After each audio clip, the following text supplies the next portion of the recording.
Sunday Night Production. All I have for you is a word. Nage droit devant toi, nage droit devant toi. Pourquoi refuse-t-elle d'être peinte? Ça va être très difficile. I love you, Joe. Tiens, c'est marrant, on me le dit souvent. I'm deadly serious. Harry Potter is dead!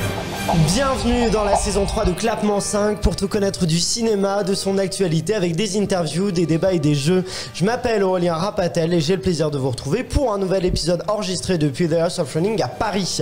Nous recevons aujourd'hui une comédienne qu'on avait déjà eu la joie de recevoir en octobre. Vous l'avez vue au cinéma dans les films de Cédric Lapiche, De Moi ou encore Ceux qui nous lient avec Pio Marmaille et François Civil. Elle a partagé l'affiche avec Pierre Ninet dans Un homme idéal de Yann Gozlan et vous l'avez vue dans le rôle hilarant d'Anne dans La Flamme dans la saison 1 et elle sera de retour dans la saison 2 de La Flamme qui sortira bientôt, mais elle vient aujourd'hui pour nous parler de son nouveau film Ogre réalisé par Arnaud Malherbe qui sort au salle le 20 avril. Merci Anna Girardot d'avoir accepté de revenir dans Clapement 5. Mais vous rigolez, c'est un grand plaisir. Ah bah un grand plaisir pour nous de te retrouver. Je vais te présenter les clapeurs qui sont devant toi. Il y en a une que tu connais, l'autre non. Je te les présente tout de suite. Notre première clapeuse donc est une journaliste que tu connais qui lorsque quelqu'un mange du popcorn trop fort au cinéma se transforme en ogre et ne vous étonnez pas si vos proches disparaissent au cinéma. C'est Julia Solence. Bonjour à tous, et j'adore le popcorn au passage, donc je peux aussi peut-être me transformer en fan popcorn. Ah, tu fais partie des gens qui mangent bruyamment du popcorn au Alors cinéma. peut-être pas bruyamment, mais en tout cas j'en mange. Ça, c'est Pas sûr. devant ogre en tout cas. Non, là j'étais bien concentré. Oui, voilà, faut pas faire trop de bruit. Sinon j'aurais renversé mes popcorn. Donc. Oui, c'est vrai. Et t'es avec elle justement un clapeur distributeur qui a très peur devant, qui a eu très peur devant Ogre. Mais Anna, sache qu'il n'ose même plus s'aventurer dans les bois à cause du film. C'est Miguel Godefroy, c'est quand même dommage. Je vais plus retourner à la campagne, moi. Oui, personnellement, c'est fini. À Paris, c'est plus simple. Ça va Ouais, qu'au c'est niveau ça. bois, il y a juste quelques bois à éviter, mais bon, tu vas t'en sortir. Aujourd'hui, on me disait donc, Anna, on va parler d'Ogre qui sort en salle le 20 avril. C'est un film, on en avait un peu parlé déjà quand tu étais venu nous parler de ta série audio, la disparition de Stéphanie Meller. Et c'est donc un film de genre, un film fantastique, dramatique. Je vais laisser Julia le résumer brillamment. Le petit résumé. Alors Ogre raconte l'histoire d'une jeune mère célibataire, Chloé, qui part dans le Morvan avec son fils Jules, âgé de 8 ans, pour débuter une nouvelle vie et fuir un passé douloureux. Sauf que des événements surprenants vont vite chambouler leur nouveau quotidien, à commencer par une disparition et un mystérieux monstre qui rôderait dans la forêt du village. 3 petits points, je n'en dis pas plus, je reste sur le suspense. Et donc ma première question, le fait que ce monstre représenté dans le film soit un ogre, c'est une créature à la fois effrayante mais aussi très populaire dans les contes, comme par exemple le Petit Poucet. Est-ce que ça permet peut-être aux spectateurs de mieux s'identifier aux peurs de l'enfant, en l'occurrence Jules dans le film ? Oui, en effet, je pense que la métaphore, en tout cas que moi je me raconte de ce film, pardon, c'est que le personnage de Chloé, le personnage de Jules, à la fin du film se pose la même question.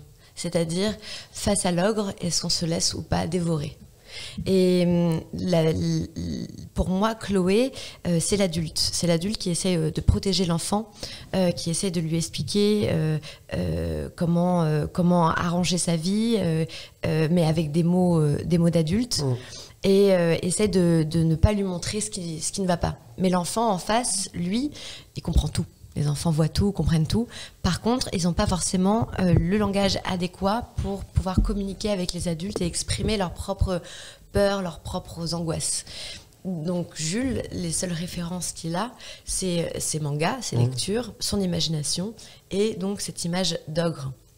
Et on réalise, sans évidemment révéler quoi que ce soit du film, que cet homme aussi qui s'approche de Chloé et de Jules et qui rentre un petit peu de plus en plus dans leur vie,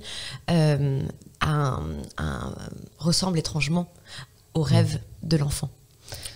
Et ce qui est intéressant, c'est parce que dans ta précédente venue, on avait comparé un peu Ogre au labyrinthe de Pan, et c'est vrai qu'on retrouve des motifs avec le cinéma de Guillermo del Toro, notamment le fait de raconter des histoires dures, douloureuses, par le point de vue de l'enfant et donc par un point de vue fantastique. Et est-ce que justement ce que tu aimes ou ce que tu as aimé dans le cinéma de Guillermo del Toro, tu l'as retrouvé ici chez Arnaud Malherbe Oui, bien sûr. Après, Arnaud, je trouve, a sa propre patte, mais c'est vrai que si on essaie, parce qu'on veut toujours un peu classifier les films. Oui. Voilà, donc c'est un film de genre. C'est que lui, il est vraiment entre plusieurs genres. Il est entre plusieurs genres, il est unique en lui-même, et je pense que la référence avec Guillermo del Toro était aussi une manière de l'emmener dans ce style qui était un petit peu inclassable.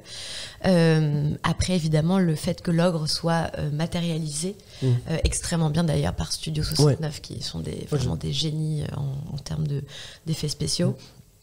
Et que l'acteur qui joue l'ogre a donné vraiment une personnalité à ce personnage.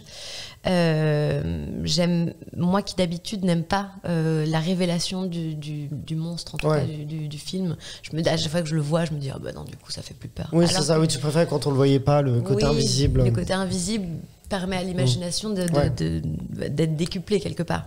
Mais là, je trouve que justement, ça apporte une vraie poésie au film et ça lui donne quelque chose en plus. Alors oui, Guillermo del Toro, pourquoi pas, c'est carrément magnifique comme comparaison.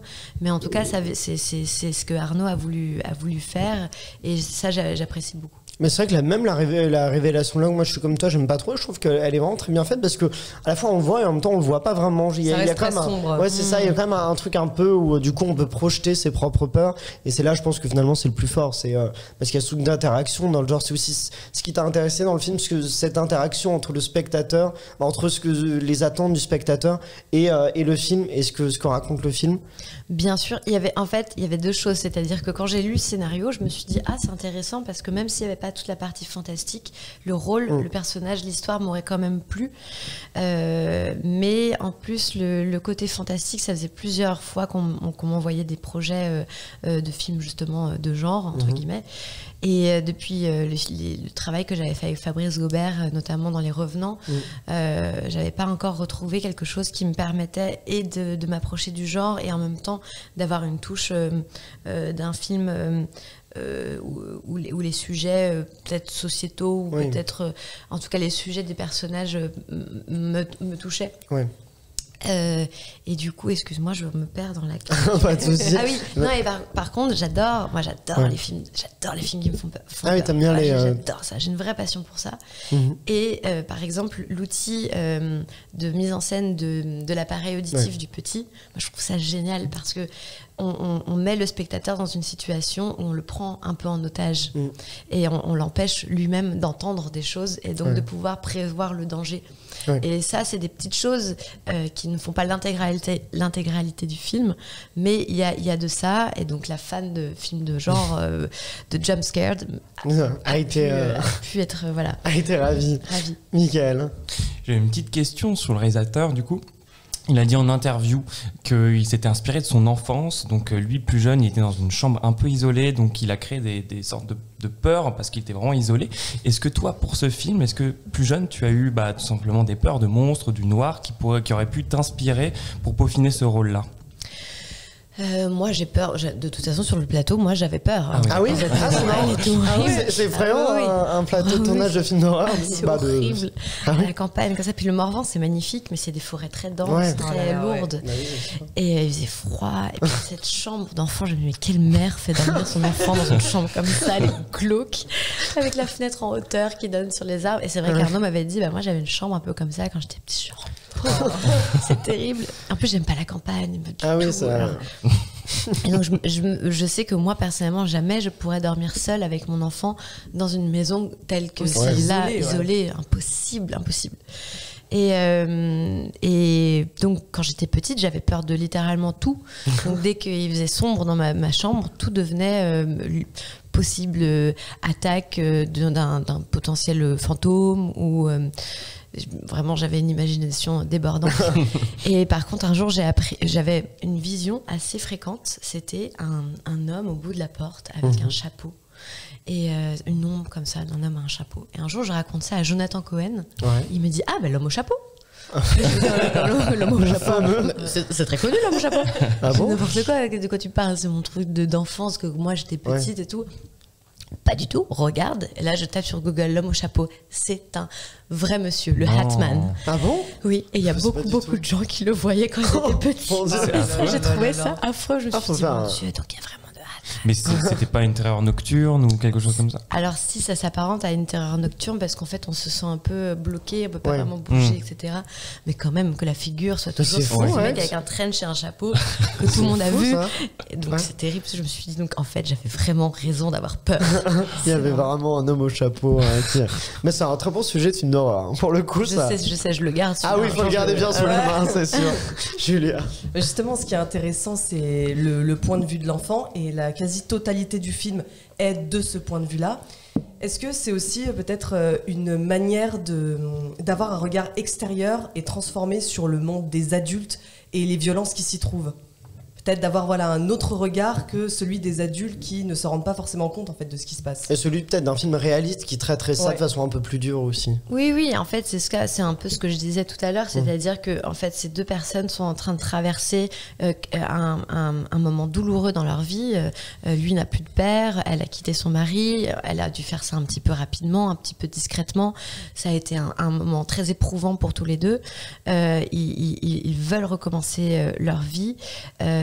Malgré tout, ce qu'ils vivent, au lieu de l'exprimer, ça va s'exprimer autrement. Et je pense que le médecin qui aime de plus en plus Chloé, qui veut vraiment rentrer dans la maison de plus en plus, pour l'enfant, il prend ça comme une agression, comme quelqu'un qui veut dévorer sa mère, qui veut le dévorer lui. Et du coup, l'image de l'ogre permet d'exprimer ça. Et à la fin... je veux rien dire, mais l'idée c'est que Chloé et Jules puissent faire enfin la paix et continuer et avancer réellement. Et puis c'est aussi la même chose pour la métaphore du village qui est complètement déserté, qui a besoin de vie, qui a besoin d'une nouvelle professeure. Et puis il y a eu la disparition de cet enfant qui est terrible dans un village. Ça impacte absolument tout le monde. Et donc d'avoir cette espèce de mélange en fait entre les légendes, les mythes et en fait ce que ça explique de la réalité de la vie et des vrais problèmes du monde, quoi. Ça je trouve que c'était vachement malin dans le film et c'est très bien. Je trouve ça très bien expliqué, montré. Et ce qui est fou dans le film, c'est que ton partenaire de jeu, du coup, c'est un enfant, il s'appelle Giovanni Pucci. Est-ce que comme pour le tournage de Shining, on sait que du coup, le personnage de Danny, donc l'acteur, on lui disait pas que c'était un film d'horreur, on trouvait des astuces pour faire jouer comme ça. C'était la même chose pour Ogre, vous avez dû trouver des subterfuges pour l'amener dans l'horreur, ou en tout cas dans le fantastique un peu effrayant, sans le traumatiser finalement. Ou alors il est traumatisé actuellement. Ah mince, peut-être que là on le sait pas. Non, Giovanni, il a été tellement impressionnant de bout en bout sur ce tournage, très vaillant, très voulant jouer, connaissant le scénario par cœur, avec plein de questions, en essayant de comprendre les choses. Il posait plein de questions tout le temps. Et un jour, évidemment, on a dû faire cette scène où l'ogre arrive. Donc, moi, j'avais à la cantine, et là, je tombe nez à nez avec l'ogre. hideux, et qui est très grand comme ça, avec un grand cou et des yeux complètement noirs, comme si l'iris avait pris complètement l'œil. Et je me mets à pleurer tellement j'ai eu peur, tellement il faisait peur, il était malaisant. Et je reviens de la cantine, je croise Giovanni et sa maman, et Giovanni qui me dit « Alors, tu l'as vu ? Moi aussi je vais le voir tout à l'heure, mais ils veulent pas me le montrer tout de suite. » Je dis « Non, mais t'inquiète pas, tu le verras pas. » Si, je vais le voir tout à l'heure et tout. Et il était trop content, d'accord. Il dit « J'ai un peu peur d'avoir peur. » Et en fait, il se faisait peur tout seul, en fait. Il se mettait une petite pression. Et je vais voir sa mère, je dis « Mais non, mais il va pas le voir. Hein. » Elle fait « Si, ils veulent lui montrer, mais... » pendant la scène. Et je lui dis non mais Sophia, je crois vraiment que c'est pas une bonne idée parce qu'il fait vraiment peur l'ogre. et finalement elle dit non mais c'est bon, il est prévenu, il a envie et tout. Et en fait on fait la scène. En plus on avait mis une petite ambiance sonore, cette ambiance sonore qu'on a au début du film avec les os qui se touchent, etc. Et donc moi personnellement j'avais déjà très peur. et Giovanni a eu très peur. on a dû tout arrêter, fin de journée. Vraiment, il a fallu aller lui parler, le réconforter. Et puis le soir, il y a ma cousine qui était 3e assistante sur ce film, Lou Girardot, qui a eu cette excellente idée d'emmener Giovanni le lendemain au maquillage c'est bien, ça. de l'acteur qui jouait Ogre. Pour voir la transformation. En fait, c'est Fabien, un acteur, et là, on va le maquiller, ça prend du temps. Et puis le comédien lui explique qu'avec ses lentilles, il voit rien, parce qu'il a un tout petit trou pour voir. Et donc on revient sur le plateau, et là c'était trop mignon. Giovanni qui tenait la main de l'ogre en lui disant « Ah, attention, là il y a une marche. Oui, là c'est bon, tu peux y aller. » C'est trop mignon. Ça, c'était trop mignon parce que il a survécu à ses peurs. Il les a surmontées. Il les a surmontées. Il a dépassé. Il a compris quelque chose. Et en fait, on lui a fait confiance. Il faut lui faire confiance comme un acteur, en lui donnant un petit peu, lui dévoiler les choses n'enlève rien en fait à son interprétation. Donc voilà, c'est ce qu'on a appris ensuite sur place et on l'a laissé faire et ça s'est très bien terminé. Ah bah ouais, il est vraiment très impressionnant. Michael. Juste par rapport à ça, dans 5e set, tu jouais déjà une maman, donc là tu refaisais ce rôle de maman. Et donc le rapport avec Jules, il était comment? Est-ce que tu le guidais dans les scènes ou c'était plutôt toi qui essayais de voir comment il jouait lui? Comment ça se passait?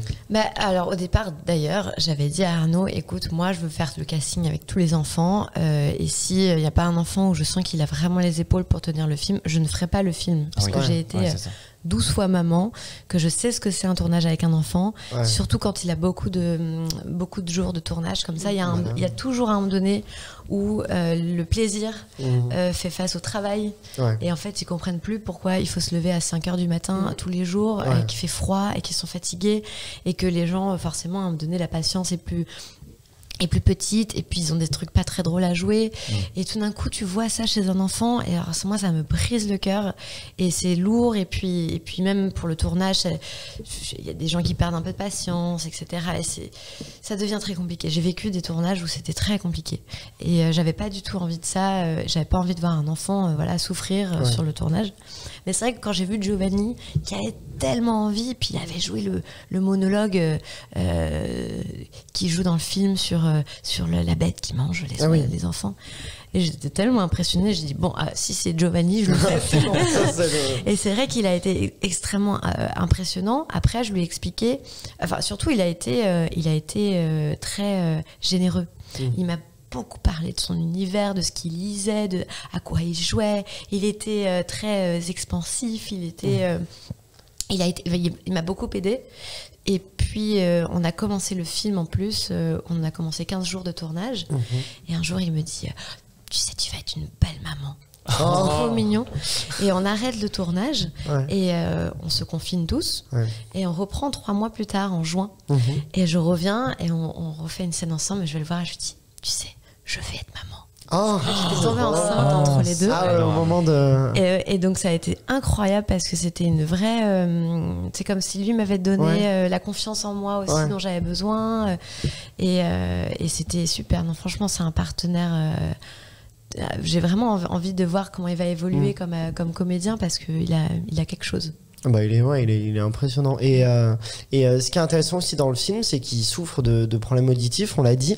Et alors, j'ai une interprétation, je sais pas si c'est la vraie, mais je me suis dit que du coup, on sait que ton personnage Chloé et lui ont su faire du coup des violences de leur père. Et du coup, est-ce que ce problème auditif viendrait de son père, de son père qui l'a battu est-ce que ça arrive souvent chez les enfants dont les pères battent, c'est ça? En fait, est-ce que c'est pas dit explicitement dans le film? Non, c'est pas dit explicitement. Et d'ailleurs, on avait commencé à se raconter des choses. Et puis moi, j'avais proposé à ce qu'on apprenne le langage des signes. Mais j'étais aux États-Unis à ce moment-là. Puis on avait commencé. Mais je m'étais aperçue que j'avais appris le langage des signes américain. Ah mince. Français.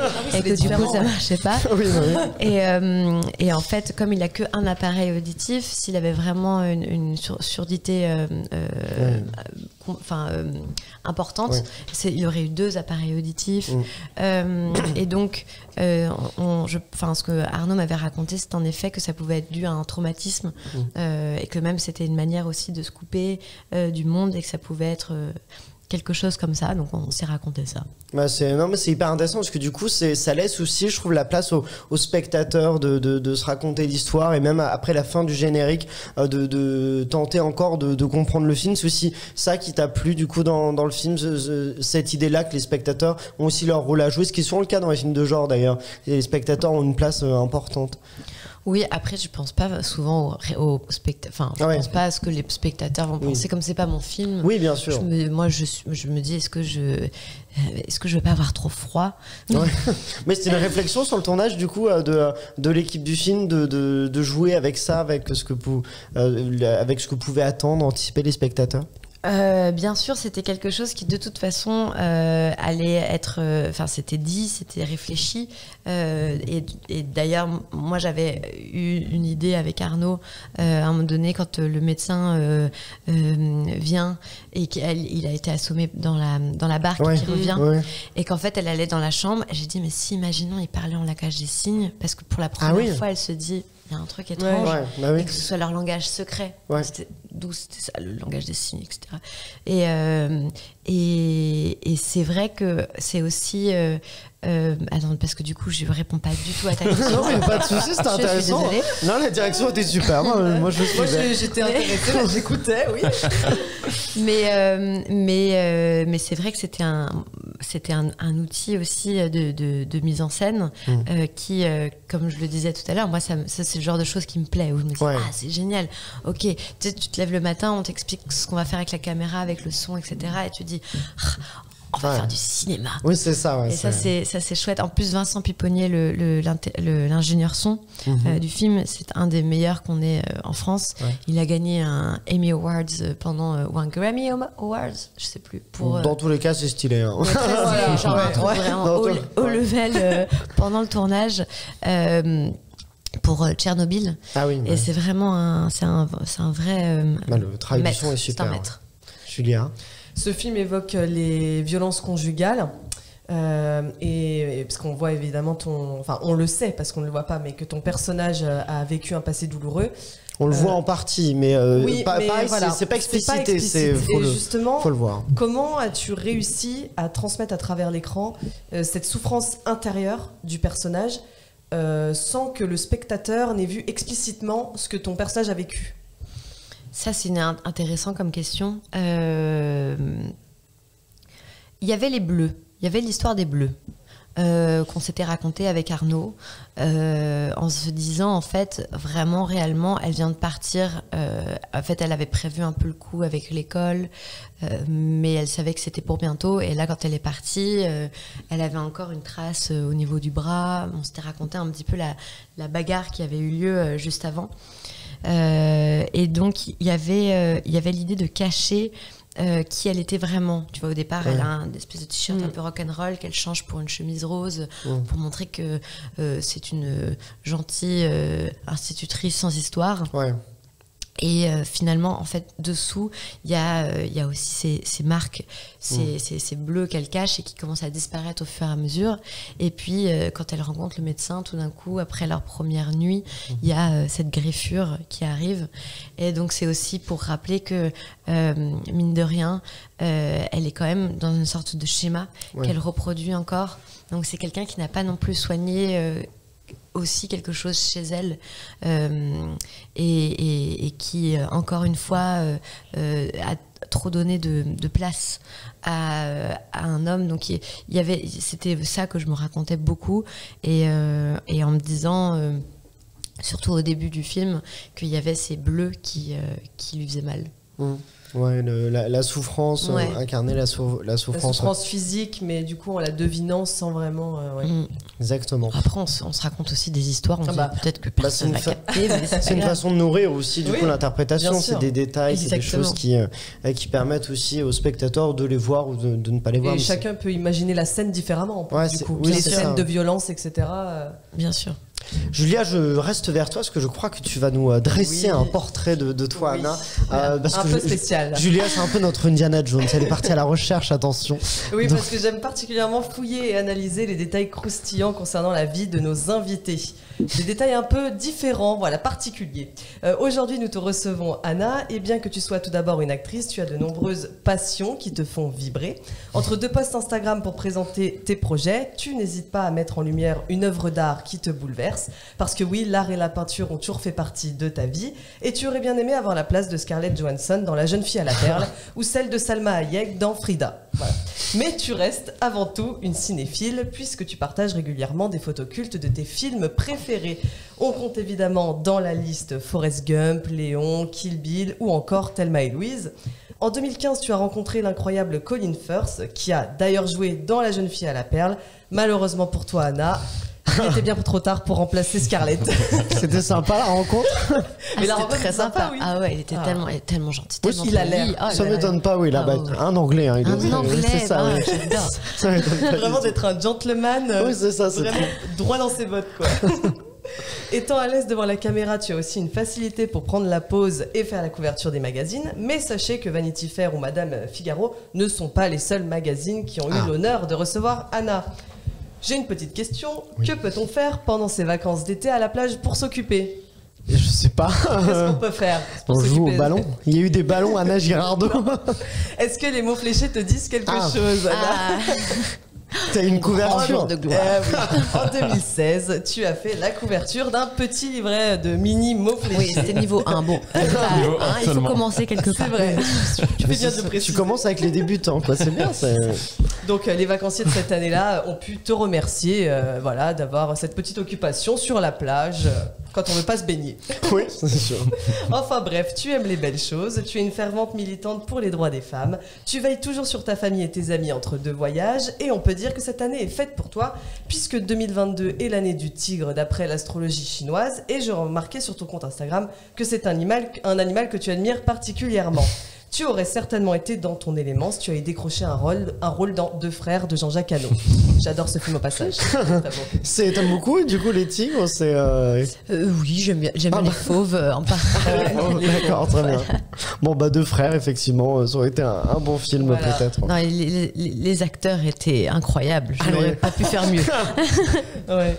Mais revenons donc À nos moutons. revenons à nos moutons, effectivement, Ce ne sont pas plutôt. des fauves, Ce ne mais sont pas voilà. des fauves. Et à notre ogre, précisément. C'est donc, ce qui est intéressant, c'est que c'est un film qui j'imagine, n'a pas un budget mirobolant. Je sais pas si c'est le bon mot, mirobolant. Ça existe bien. Mirobolant. Mirobolant. Moi, j'invente des mots, écoutez.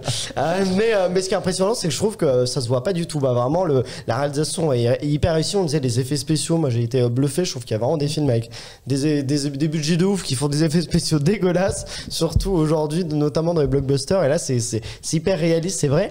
Et justement, qu'est-ce qui explique pour toi le fait que le cinéma français laisse peu de place et du coup finance finalement assez peu ces films de genre comme Ogre ou qui... Ah, c'est une bonne question. C'est vrai que c'est toujours un petit peu les moins bien servis, et Ouais. d'où l'idée aussi qu'on a mis parfois un petit tampon de désuétude sur ce genre de films et qui font qu'il y ait moins d'entrées. Donc c'est un peu dommage, une sorte de serpent qui se mord la queue. Mais je pense parce que c'est peut-être encore dans l'esprit des gens quelque chose qui va toucher qu'une petite partie de la population. Ouais. C'est un film niche et donc ça va pas faire rentrer assez d'argent, j'imagine. Alors Et que puis les pourtant, ça a du castings aussi, succès. alors que ça a du Ouais. succès, que En c'est France, ça bien cartonne sûr. les films d'horreur. Bien sûr. Bah, les films de genre. Après, il suffit de voir l'exemple de Paranormal Activity où je trouve que c'est du génie parce que pour 300 000 $, ils ont réussi à faire ça. Moi, je crois qu'ils ont Moi, je investi $1 million ensuite pour le son. Oui. Ah oui, c'est possible ça. Ouais. Mais oui, en effet, je crois qu'avant, pour le filmer, il y a moins de 300 000 Ouais, je crois que c'est $. moins même. Ouais.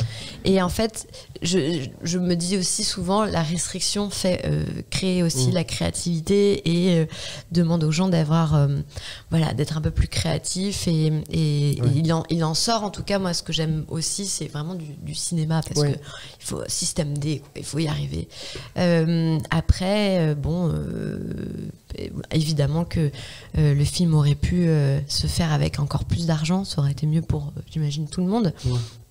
Mine de rien, Arnaud a réussi à s'entourer de franchement de super personnes. L'équipe, elle était très talentueuse, que ce soit à l'image, au son, aux acteurs.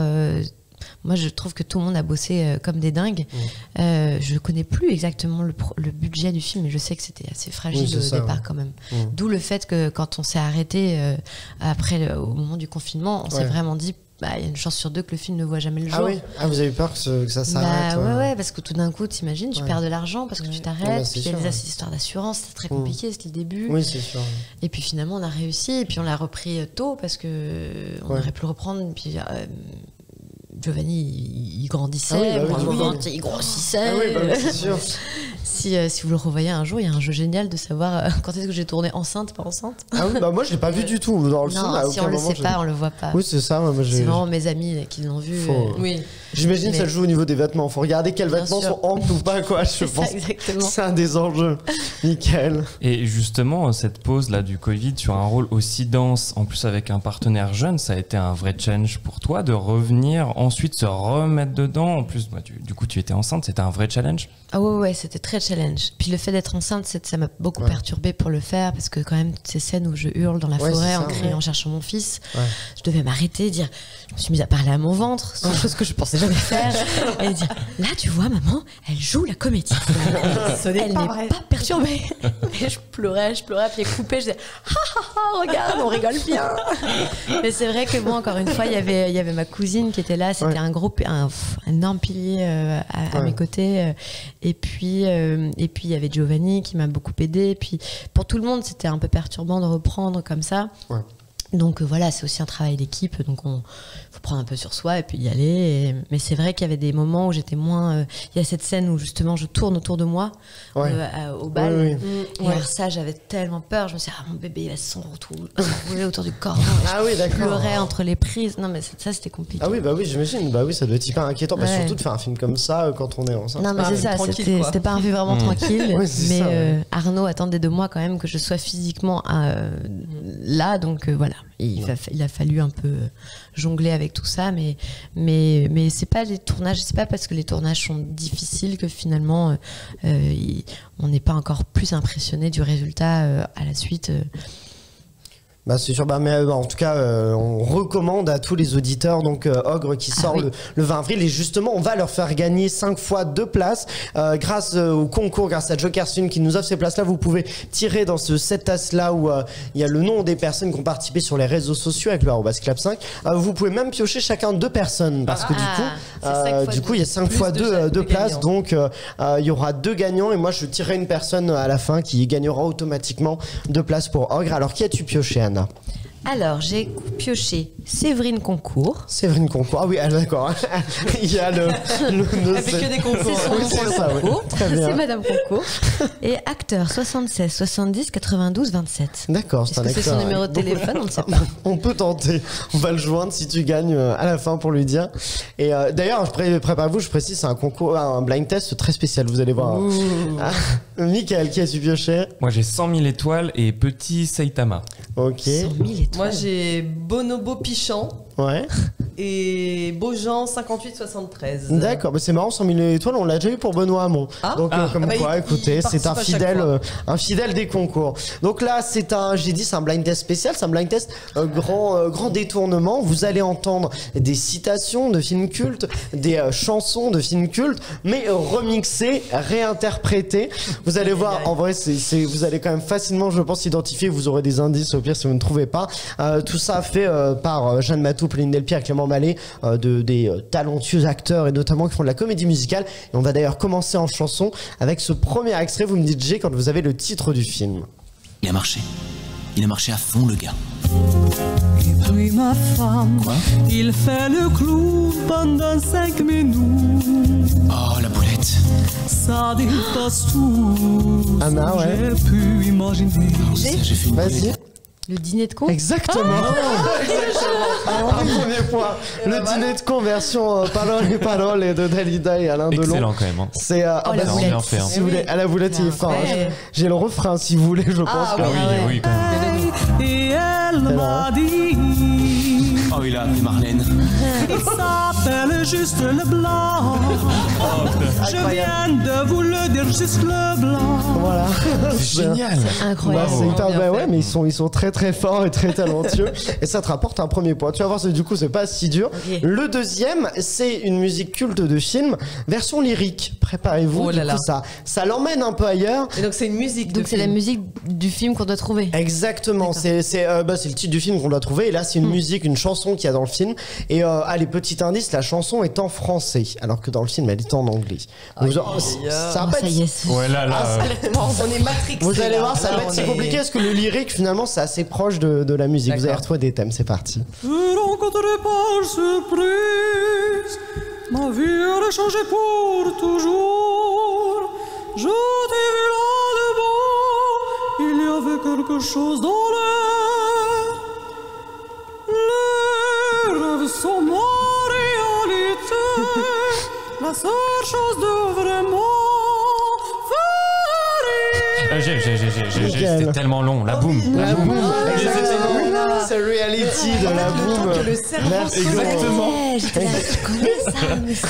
Vraiment, tu Bravo. sens que les neurones En fait, ça l'amène travaillent, loin, ils c'est sont ça qui en train de est- se connecter. Ça faut, c'est pas évident. très beau Bien encore. joué, Mais Mickaël. vachement bien, bien sûr. Ah ouais, bah elle est très forte, hein, très forte. C'est Jeanne qu'on entend chanter en lyrique, c'est pas évident. Hein. Ah oui. Je ne me lancerai pas dans l'exercice. Non. Je vous mets le suivant, c'est celui-là. Frotter en fredonnant que ça vit quand la musique vous aide à travailler en nettoyant la chambre. Pensez que le balai est votre belle Vas-y, étang- Mickaël. Cendrillon. Ah là là. Non, c'est pas Cendrillon. J'ai hésité. J'ai hésité à le à- dire. C'est pas Cendrillon, mais c'est peut-être pas très loin. Soudain, vos pieds se mettront à danser. Quand l'âme est folle, que le temps s'envole, siffler en travaillant. Vas-y, Diana. Les Blanche-Neige. Blanche-Neige, Ah, exactement. Siffler en travaillant version l'enfer de Stromae, on l'avait pas, on s'y attendait pas à celui-là et pourtant, et Stromae, je pense, ne s'y attend pas non plus à entendre Oui. du Blanche-Neige sur C'est sa tellement chanson. dur parce que le cerveau il se connecte sur Mais la oui, musique en fait. ça, la musique, on dit oui, bah, je connais la C'est musique, et puis en horrible. fait, c'est autre chose derrière. On continue maintenant avec celui-là. Si vous saviez ce qu'on est heureux de vous voir. Ravi d'être là. Il s'appelle Jules et il a 8 ans. Voilà votre petit nid. Bah, t'as pas de j'ai- papa. Anna, Ah oui, je- oh, exactement. En plus, Version, j'étais vraiment en train de dire, est-ce que c'est un hasard ou version bande-annonce de comédie, si tu Incroyable, veux, j'adore, si c'est tu veux fou. écouter la Ah oui, je veux suite. bien. T'es pas gentil. Oh, et pourquoi t'es ici? Parce que j'ai estimé qu'on avait le droit à une seconde chance. C'était ton copain. Ils ont cherché partout, on n'a pas le droit d'en parler. Un village s'enfonce dans la nuit. Il grandit. Incroyable. Ils ont l'air gentils. Et pourtant, il y a un monstre en eux.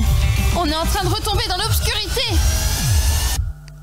Ogre, un film d'Arnaud Malherbe. En avril au cinéma. Voilà le Virgile comme ça, jingle est on tellement l'aurait pas. publicitaire. C'est bah oui, voilà, Ogre version. C'est quand même, ça l'amène ailleurs. On peut Ah dire ouais, aux gens ouais. que ça n'en ressemble pas à ça le film quand même. C'est un peu moins, Un peu plus sombre. un peu plus sombre, exactement. On continue avec celui-là maintenant.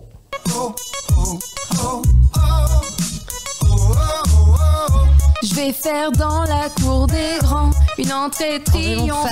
Eh En oh. poussant très Qui, royalement son rugissement bestial. Et du coup, Le Roi Lion. le Roi Lion, exactement. Mais très Bravo, en forme, Anna. T'es déjà à 4 points. Ouais. 1 point pour Mickaël et 0 pour Julien pour Ah, mais l'instant. il était là, peut-être. Ah, tu étais Voilà. Bon, moi je l'avais dans ma tête. Tu l'as approché, Dans ma tête, d'accord. je me donne un point pour me rassurer. Un point fictif, c'est toujours ça. On y va maintenant avec celui-là.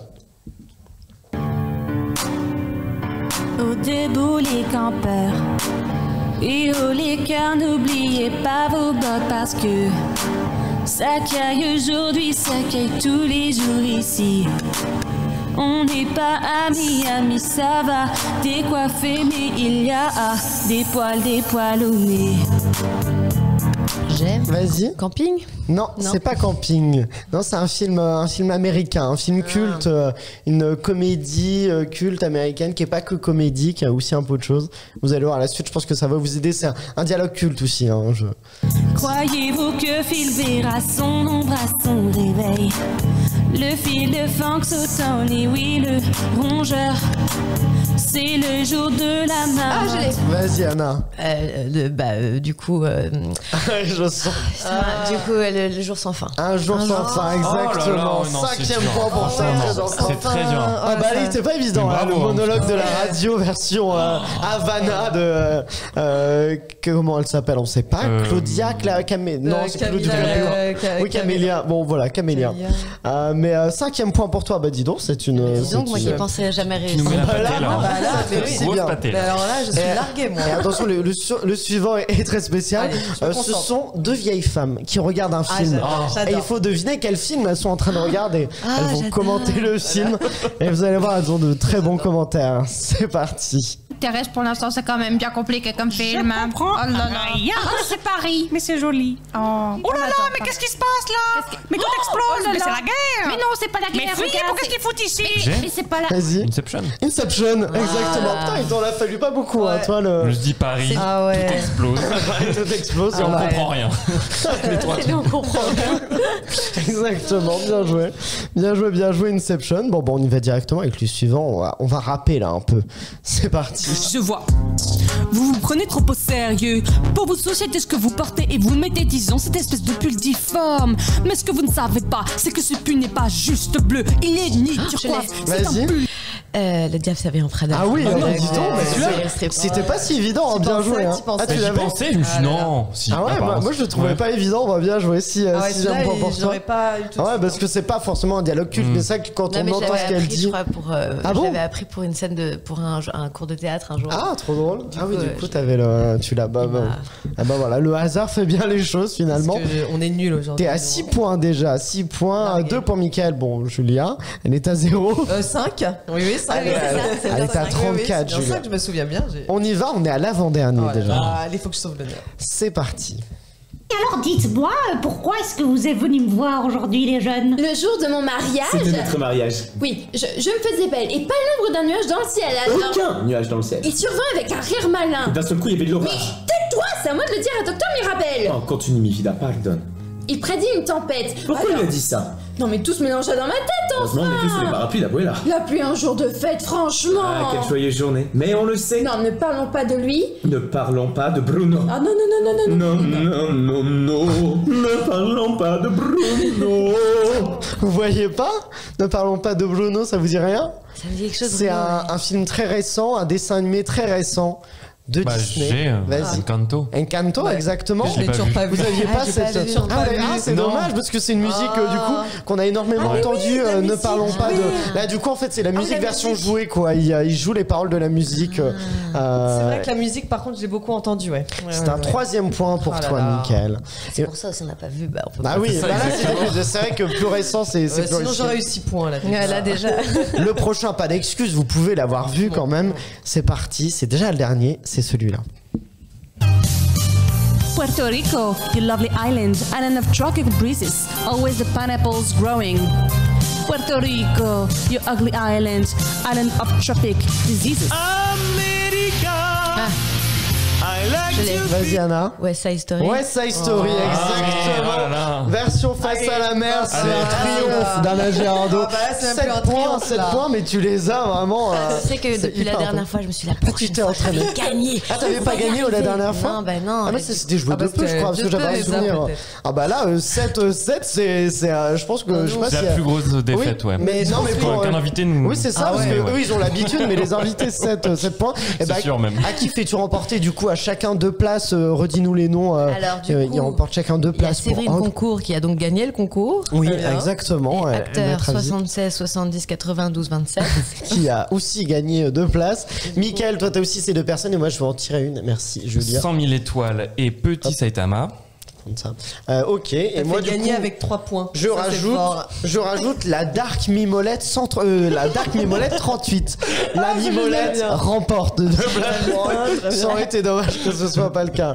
Bon bah voilà, merci Anna encore une fois d'avoir été avec nous. C'était un grand plaisir de te retrouver, puis peut-être avec plaisir une prochaine fois pour affronter de nouveau encore et triompher. Tu peux nous faire le 10 sur 10 au blind test, on y croit, le sans faute. Merci aussi donc à Joe Cassin qui nous offre ses places pour Ogre, et je vous rappelle donc donc Cogre sort en salle le 20 avril au cinéma. C'est un film qu'on vous recommande, un film de genre très réaliste, réaliste, mais qui est très réussi, je voulais dire, entre le drame et le fantastique. Et donc dans lequel tu joues, il y a aussi Samuel Jouy et Giovanni Pucci qui est donc l'acteur. Ça sort donc en salle, j'ai dit, le 20 avril. Et voilà, merci à nos clappeurs du jour, merci à Maxime qui réalise cet épisode. Vous n'hésitez pas à vous abonner à la chaîne YouTube de Clapement 5 ou nous suivre sur les différentes plateformes audio, Apple Podcast, Spotify ou encore Deezer. Et puis voilà, merci à Pierre-Emmanuel et Guillaume de Sunday Night Productions. Et rendez-vous lundi prochain sur Clapement 5 pour un nouvel épisode. Et d'ici là, eh bien, allez au cinéma.